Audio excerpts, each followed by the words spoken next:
Hello friends, आज हम लोग पढ़ने जा रहे हैं ह्यूमन रिप्रोडक्शन के इंट्रोडक्शन को। आइए तो हम लोग देखते हैं इंट्रोडक्शन को।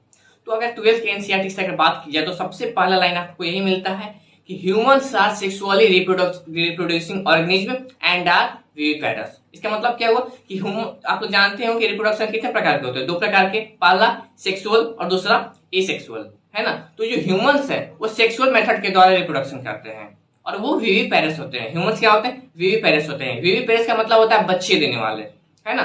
तो ह्यूमंस विविपेरस होते हैं। विविपेरस क्या होता है? तो देखिए होता क्या है, ये टर्म जो है आया कहां से। तो जो एम्ब्रियो होता है ना बच्चों, जो एम्ब्रियो होता है वो माता के बॉडी में डेवलप होता है ना। भ्रूण कहाँ डेवलप होता है? माता के बॉडी में। ओके। और वो जो भ्रूण होता है, जो एम्ब्रियो होता है, एम्ब्रियो का हिंदी होता है भ्रूण। जो एम्ब्रियो होता है वो माता की बॉडी से एक प्लेसेंटा नामक टिश्यू से जुड़ा हुआ रहता है और वो जो प्लेसेंटा है वो ग्रोइंग एम्ब्रियो को नरिशमेंट करता है। उसका पालन पोषण कौन करता है? प्लेसेंटा ही करता है ना। इस फिनोमिनन को बोलते हैं हम लोग बच्चों विविपैरी। क्या बोलते हैं? विविपैरी। और जिन ऑर्गेनिज्म में ये फिनोमिनन होता है, ये प्रोसेस होता है, उसे हम लोग बोलते हैं विविपेरस। और ह्यूमंस में चूंकि यही होता है इसलिए ह्यूमंस को बोला गया है विविपेरस। और चूंकि ये सेक्सुअल मेथड के द्वारा रिप्रोडक्शन करते हैं इसलिए इसे बोला गया है sexually reproducing organism. Okay, so humans are sexually reproducing organisms and are viviparous. Okay, human reproduction जो होता है उसमें कई स्टेप्स में वो कंप्लीट होता है। ओके, ह्यूमन रिप्रोडक्शन कई स्टेप्स में कंप्लीट होता है, कई इवेंट्स लगते हैं इसमें। ओके, जिसमें पहला इवेंट है हमारा क्या? गैमेटोजेनेसिस। ओके, मैं उसे बॉर्डर कर देता हूं। पहला इवेंट क्या है हमारा बच्चों? गैमेटोजेनेसिस। गैमेटोजेनेसिस दो शब्दों से मिलकर बना हुआ है, एक गैमेट और दूसरा जेनेसिस। जेनेसिस का मतलब होता है फॉर्मेशन और गैमेट तो है ही, यानी गैमेटोजेनेसिस का मतलब क्या हुआ? The formation of gamete is called gametogenesis. कोई भी अगर आपसे पूछता है व्हाट इज गैमेटोजेनेसिस तो आपका जवाब क्या रहेगा? The formation of gamete is called gametogenesis. Okay, और ह्यूमंस में क्या होता है बच्चों कि ह्यूमंस में क्या होता है ना कि जो गैमेट होते हैं वो अलग अलग बॉडी में बनते हैं। मेल गैमेट मेल बॉडी में बनेगा, फीमेल गैमेट फीमेल बॉडी में बनेगा, है ना। और चूंकि जो ह्यूमन बॉडी अलग होते हैं, फीमेल बॉडी अलग होते हैं, है ना। ह्यूमन मेल और ह्यूमन फीमेल दोनों अलग अलग बॉडी है ना। दोनों के एक्सटर्नल स्ट्रक्चर्स अलग अलग होते हैं, इसलिए ह्यूमंस को बोला जाता है क्या? Human shows dimorphism. Okay, human shows क्या बच्चों? डाइमॉर्फिज्म। डाइमॉर्फिज्म का मतलब क्या होगा? डाई मतलब दो और मॉर्फिज्म का मतलब एक्सटर्नल, है ना। एक्सटर्नल बॉडी होते हैं दोनों के, इसलिए बोला जाता है human shows sexually dimorphism. Okay, तो हमारे क्या बात, जब हम लोग बात कर रहे थे गैमेटोजेनेसिस की, तो गैमेटोजेनेसिस में मैंने क्या बताया कि दो गैमेट्स बनते हैं और जो ह्यूमन मेल है वो बनता है स्पर्म, जो बनता है टेस्टिस के अंदर। ओके, मेल गैमेट कौन सा है हमारा? स्पर्म, जो बनता है टेस्टिस के अंदर, और जो फीमेल गैमेट है वो है ओवम, जो बनता है किसके अंदर? ओवरी के अंदर। ओके, यही हमारा नोट्स में भी लिखा हुआ है बच्चों। क्या अंडरलाइन करते चलते हैं? The male gamete is called sperm which produces in testis, okay, and female gamete is called ovum is produced in ovaries. Okay, आप लोग नोट्स को देखते रहिएगा, साइड स्क्रीन को भी देखिए और नोट्स को भी देखते रहिए ताकि अच्छे से समझ में आए। ओके, दूसरा प्रोसेस है, दूसरा स्टेप है हमारा बच्चों इसमें क्या? इंसेमिनेशन। ओके, इंसेमिनेशन क्या है? देखिए दोनों गैमेट तो बन गया, मेल गैमेट भी बन गया और फीमेल गैमेट भी बन गया।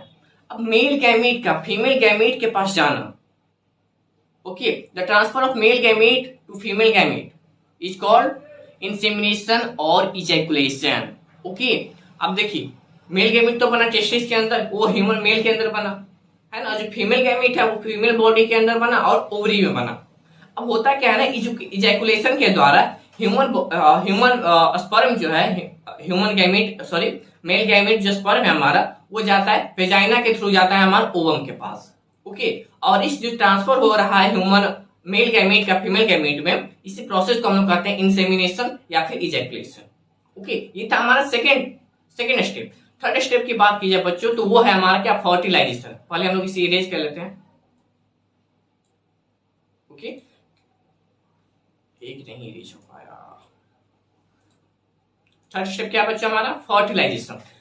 What is fertilization? The fusion of male and female gamete to form a diploid zygote is called fertilization. Okay, male gamete और फीमेल गैमेट का फ्यूजन है और फ्यूजन के बाद उसके डिप्लॉइड जाइगोट बनना ही फर्टिलाइजेशन कहलाता है।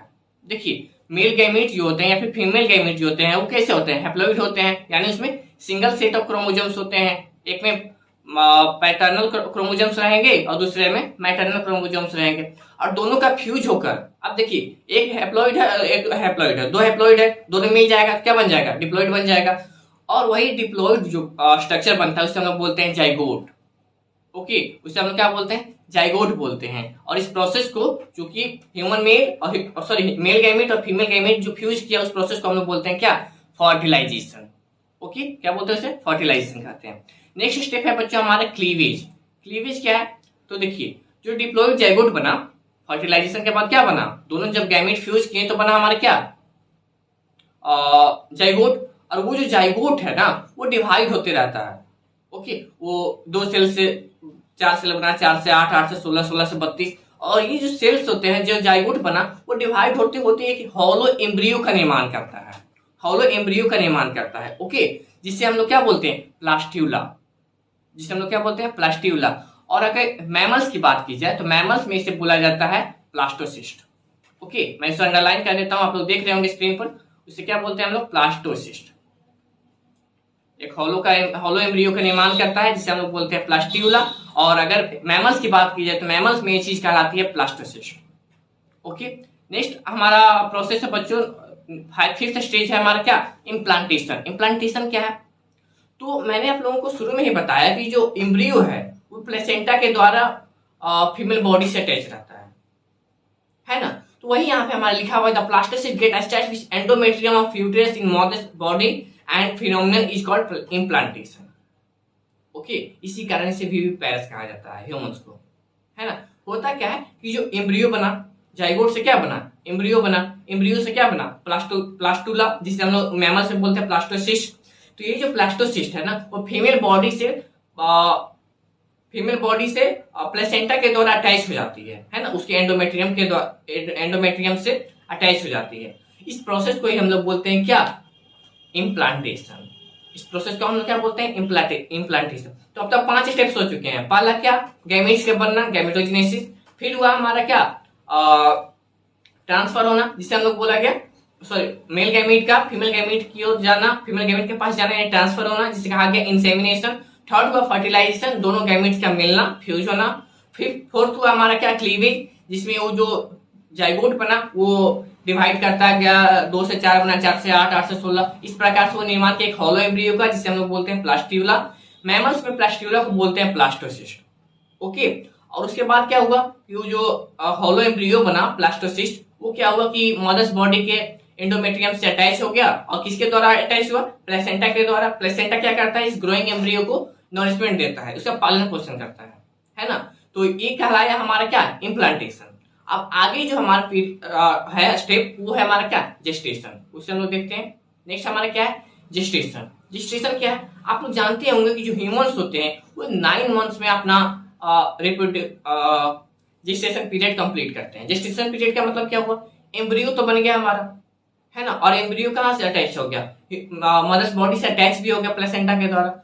अब उसके बाद जो एम्ब्रियो बना उसमें बच्चे के पूरे बेबी का निर्माण होना, जैसे बेबी का हार्ट बनेगा, हैंड बनेगा, मतलब पूरे बॉडी का, उस न्यू बॉर्न जो बेबी होगा हमारा, जो माता के पेट में पल रहा है, उसके पूरे ऑर्गन का निर्माण करना, है ना। और वो जिस पीरियड के द्वारा होता है ना उसे हम लोग बोलते हैं gestation period, gestation period. Okay, यही हमारा आप लोगों को लिखा हुआ है नोट्स में, the zygote divides to form an embryo and the embryo develops into a baby. वो एम्ब्रियो किसमें कन्वर्ट हो जाता है, एक बेबी में कन्वर्ट हो जाता है, जो कि माता के गर्भ में पल रहा होता है। और इस पीरियड को, जो जेस्टेशन पीरियड है, मतलब जब तक बच्चा जो है पल रहा है माता के पेट के अंदर, माँ के अंदर, उसे हम लोग बोलते हैं जेस्टेशन पीरियड। ओके, नेक्स्ट है हमारा बच्चों क्या, नेक्स्ट है हमारा पर्च्यूरेशन। पर्च्यूरेशन का मतलब क्या हुआ, पर्च्यूरेशन का मतलब हुआ डिलीवरी। अब बच्चा पल गया और बच्चा पूरी तरह से विकसित हो गया, पूरी तरह से डेवलप्ड हो गया, तो अब क्या होगा, अब डिलीवरी होगी, है ना। और डिलीवरी को बायोलॉजी के टर्म में हम लोग बोलते हैं क्या, पर्च्यूरेशन। यानी जो हमारा बेबी बना माँ के पेट के अंदर वो बाहर आएगा वेजाइना के थ्रू, है ना, और एक न्यू बेबी का बॉर्न होगा। तो यही तक था बच्चों हमारे ह्यूमन रिप्रोडक्शन का इंट्रोडक्शन। अब हम लोग जो जितने स्टेप्स पढ़े हम लोग, पर्च्यूरेशन, जेस्टेशन, इम्प्लांटेशन, क्लीवेज, फर्टिलाइजेशन, है ना, इन सब का हम लोग बारी बारी से देखेंगे।